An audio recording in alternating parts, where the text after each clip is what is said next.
셋, 예. 자, 1부 오늘의 PD픽은 법정 PD픽으로 가겠습니다. 자, 이 관련해서 오늘 조용희 변호사님과 통화를 연결해 보도록 하겠습니다. 여보세요? 예, 변호사 안녕하세요. 예, 뉴스 대장입니다.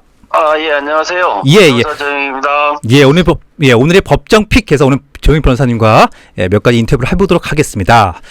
자, 변호사님, 요즘에 부천시에서 전 시민에게 재난지원금을 촉구하라, 이런 결의서를 했다고 하는데요. 그 자리에서 변호사님도 자리에 있었다고 합니다. 자, 내용 좀 말씀해 주시죠.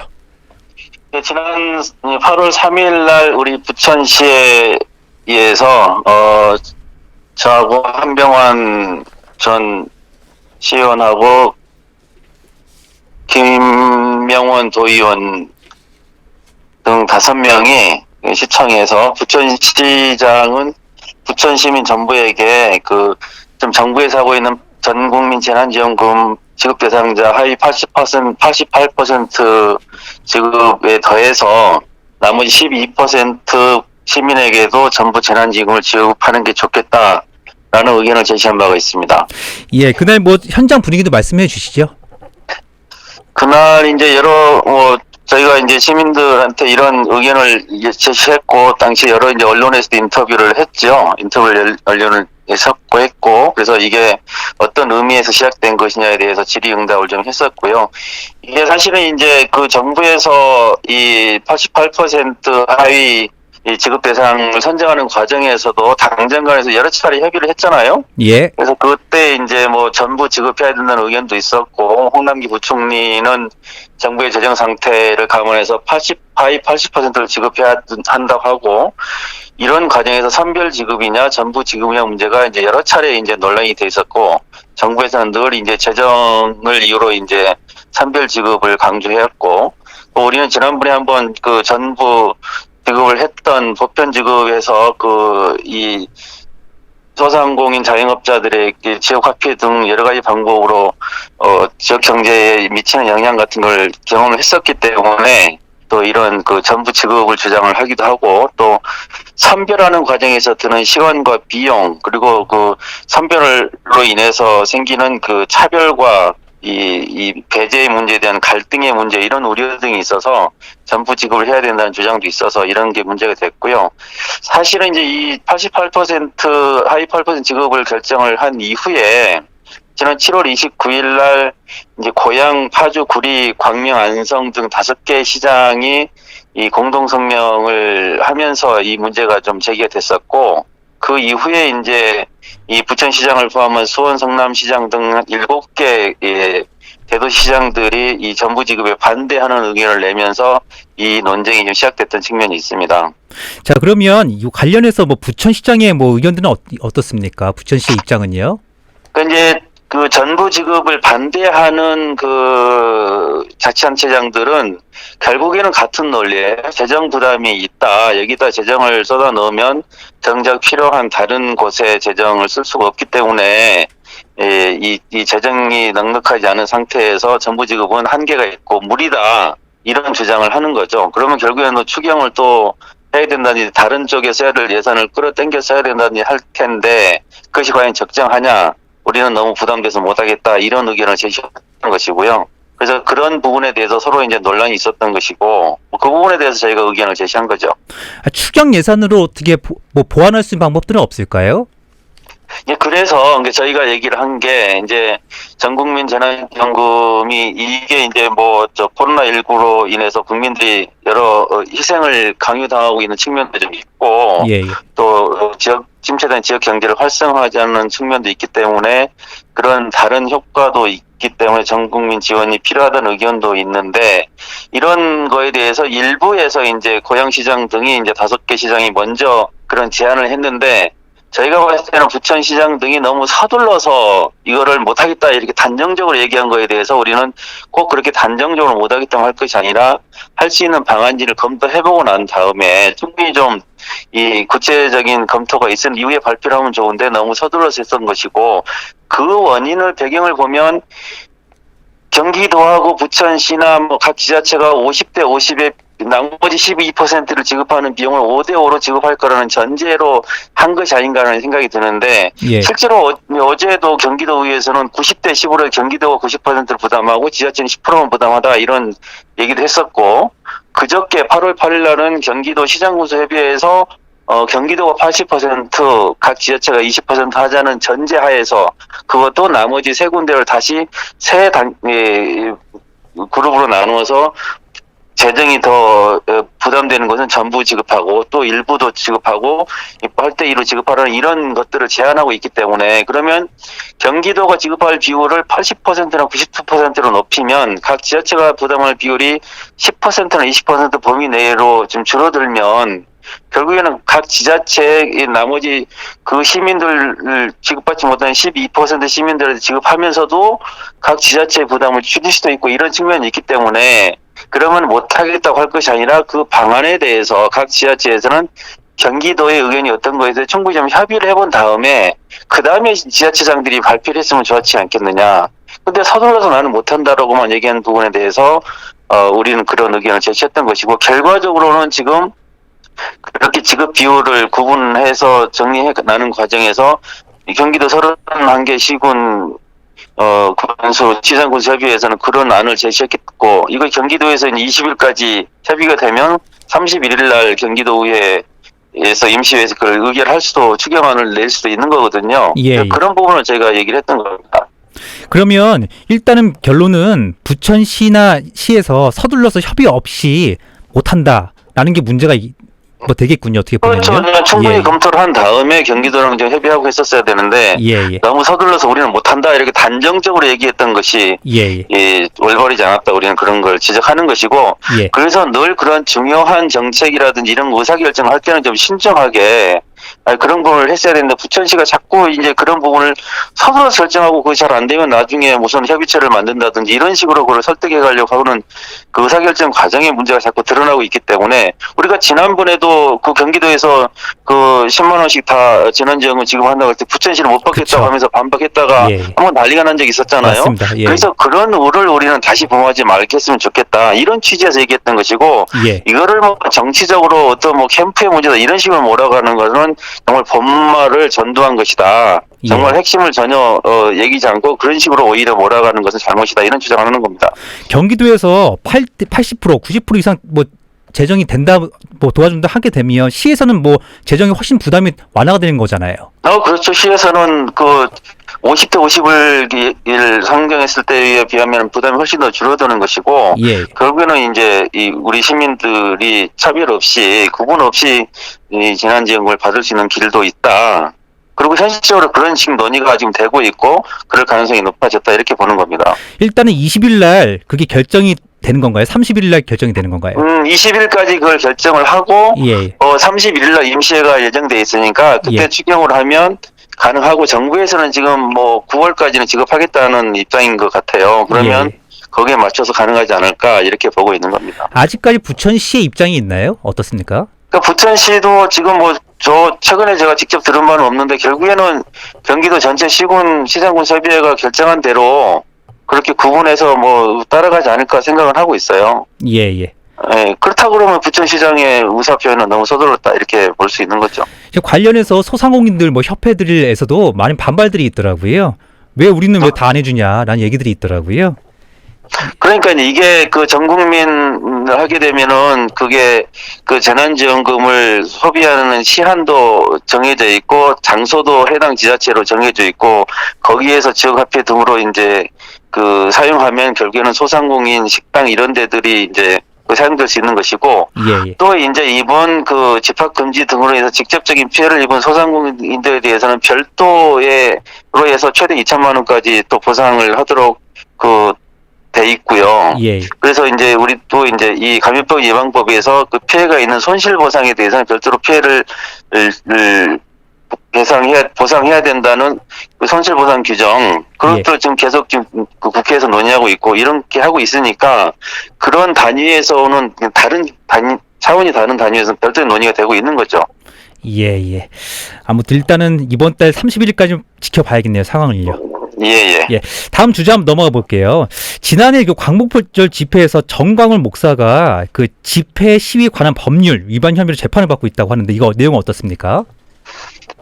이게 8월 6일 날 서울중앙지방검찰청에서 이제 정광훈 목사를 불구속 기소를 했어요. 예, 이게 그게 이제 두 가지인데 하나는 집회 및 시위에 관한 법률 위반이고 예. 하나는 이 감염병 예방법 위반이에요. 예, 근데 집시법 위반은 2019년 개천절 때 예, 2년 전에 정광훈 목사가 이제 뭐 청와대를 점거한다, 뭐 대통령을 체포한다, 뭐 등등의 명목으로 그 청와대 진입을 시도하고 뭐 그런 폭력 집회를 개최한 적이 있어요. 예, 그때 이제 그 40여 명이 체포되고 그때 정광훈 목사도 영장이 청구됐다가 기각되고 이런 일이 있었는데 그거를 1년 6개월 동안 쭉 검찰에서 기소를 안 하고 있다가 이번에 이제 뒤늦게 기소를 한 거예요. 예, 그래서 왜 그렇게 정광훈 목사가 이제 집회를 무리하게 하고 거기 초동자들을 자꾸 이렇게 선동하고 이런 부분에 대해서 왜 검찰에서는 경찰에서는 이미 기소 의견으로 송치를 했는데 왜 기소 여부를 결정하지 않느냐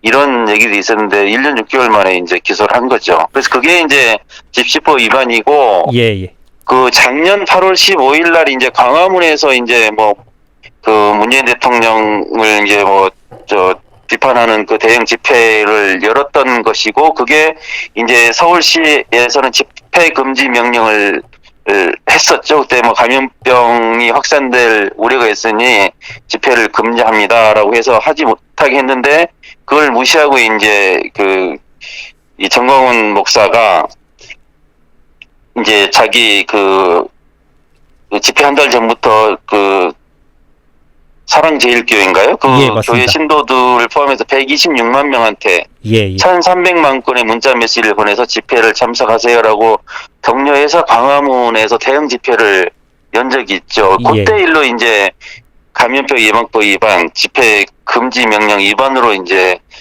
수사를 받다가 이번에 이제 기소가 된 거죠. 예, 불구속 기소가 된 거죠? 예, 네, 불구속 기소가 된 것이고 당시에 서울시에서는 이제 집회금지 명령을 내렸고 거기에 대해서 정광훈 목사 측에서 집회금지 가처분을 내서 행정법원에서는 이제 광화문에 있는 동화면세점 등 두 곳에서만 집회를 허용했는데 그 범위는 훨씬 초과해서 집회를 했고 예, 그 당시에 문제는 정광훈 목사가 이 코로나19에 확진된 상태인 걸 알고도 예, 본인이 확진됐으면은 자가격리를 해야 될 거 아니에요. 그리고 다른 사람은 접촉한 밀접 접촉자 되면 추가적으로 전부 다 이제 격리가 될 텐데 본인이 그걸 위반하고 스스로 자가격리 조치도 어기고 집회를 참석하고 주도를 한 거 아니에요? 예. 그래가지고 결국에는 2차 코로나 감염 대유행을 촉발했다 이런 비난을 받게 된 거죠. 그렇군요. 네. 이번에도 오세훈 시장이 8.15 집회 때 안 했으면 이런 얘기를 했다고 하는데 어떻게 또 사랑제일교회에서 또 집행 또 강행하겠다 이렇게 나오고 있습니다. 어떻습니까? 그러게요. 오세훈 시장께서도 이번 8.15 집회에 대해서 우려를 표시하고 집회를 좀 금지해달라고 호소하는 메시지를 냈죠. 예. 냈는데 정광훈 목사는 여전히 이번 정광훈 목사가 참여하고 있는 국민혁명단에서는 38개 단체 국민혁명당을 포함한 30단체 자체에서는 190건 정도 집회 신고를 냈어요. 강북 예. 8.15에. 예. 근데 서울 지금 거리두기 4단계에서는 1인 시위에 나머지 도시 집회가 모두 다 금지가 돼 있습니다. 그러니까 이거를 해도 못하는 거예요. 다 역시 감염병 예방법 위반이 되겠죠. 집회금지 명령 위반이니까. 예. 그런데 정광훈 목사는 그걸로 지금 기소가 됐는데도 불구하고 여전히 또 대규모 집회를 감행하겠다. 이렇게 얘기를 하면서 확진자 수가 늘어나는데 이렇게 해도 되느냐 이렇게 얘기했더니 확진자 수가 늘어난 거는 검사 건수가 늘어나는 것에 비례해서 늘어나는 뿐이지 그것이 이제 문제는 안 된다 뭐 이런 주장을 하고 있고 지금 엊그저께 8일 날 일요일까지 4주 연속 거리두기 4단계와 무관하게 본인은 다 무시하고 4주 연속 사랑제일교회에서는 대면 예배를 다 본고 있잖아요. 예. 그러니까 이제 정부든 질본이든 서울시든 뭐라고 얘기도 본인은 그냥 마이웨이를 가겠다 이런 지금 태도를 보이고 있는 데 굉장히 우려할 만한 일입니다. 예, 상당히 우려할 만한 일이네요. 일단은 8일 8일로 좀 지켜봐야 될 것 같고요. 자, 다음으로 전두환 전 대통령이 법정에서 호흡곤란 호소하면서 뭐 퇴장을 했다고요? 저 어떤 내용입니까?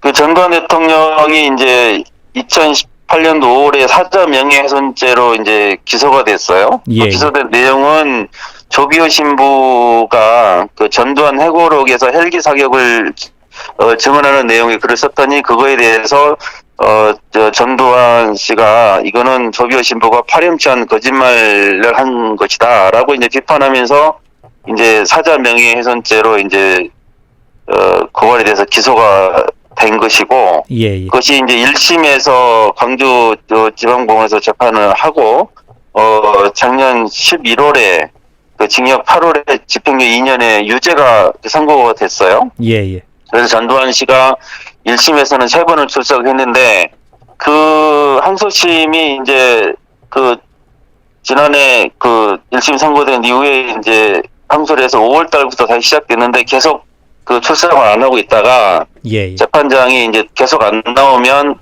그 전두환 씨 측의 주장을 뭐 이나 이런 기타 재판 과정에서 불이익을 주겠다 이렇게 경고를 하니까 이제 항소심이 처음 출석을 한 거죠. 예, 그렇죠. 네, 처음 출석을 했다가 거기서 이제 그 호흡 곤란 하다고 하기도 하고 뭐 졸기도 하고 그러다가 재판이 좀 중단됐다가 뭐 한 20여 분 만에 중단되다 다시 해서 다시 그 재판했다가 다시 속행되고 뭐 그렇게 진행이 됐던 것으로 알고 있습니다. 이 항소심이 다음 달 9일이라고요?